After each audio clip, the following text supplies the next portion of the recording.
আমরা কোথাও ঘুরতে যাই বিনোদনের জন্য, পরিবারের সবাইকে সময় দেওয়ার জন্য, কিছুটা সময় আনন্দে কাটানোর জন্য।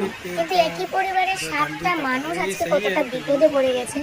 তাহলে এই বর্ষার দিনে কোথাও ঘুরতেও যাওয়া অনেক রিস্ক। আর এখানে সবাই চাইছে ওদের বাঁচাতে, কিন্তু লাস্ট পর্যন্ত ঠিক কি হয় পুরো ভিডিওটা দেখলেই তোমরা বুঝতে পারবে। মানে এই ঘটনাটা দেখলে গা শুধু শিউরে উঠছে বারবার, যে কতটা পরিমাণে বিপদে পড়ে গেছে সবাই।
হঠাৎ করে এরকম বান চলে আসবে পরিবারের কেউই কিন্তু জানতো না।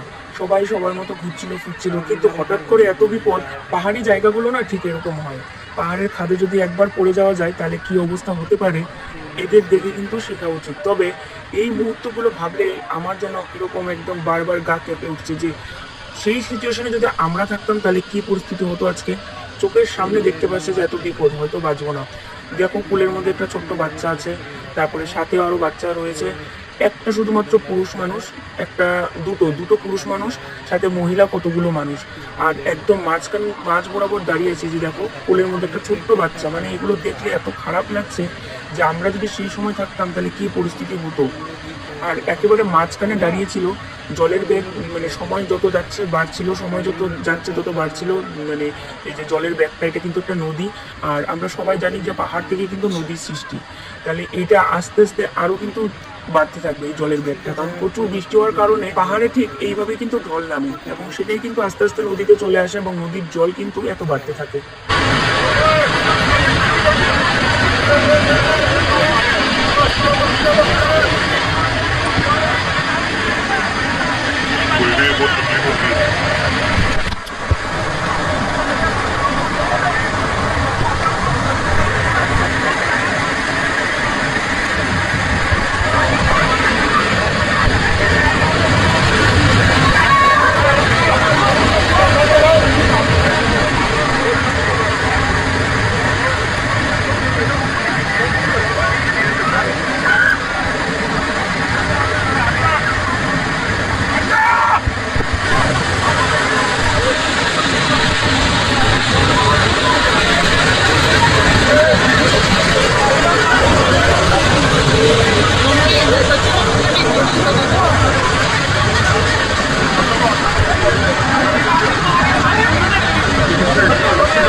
ভেসে গেল পরিবারের 7-8টা মানুষ চোখের সামনে। কারো কিছু করার আর কিন্তু ক্ষমতা থাকলো না। প্রকৃতির কাছে মানুষ কতটা অসহায়, তাই না বন্ধুরা?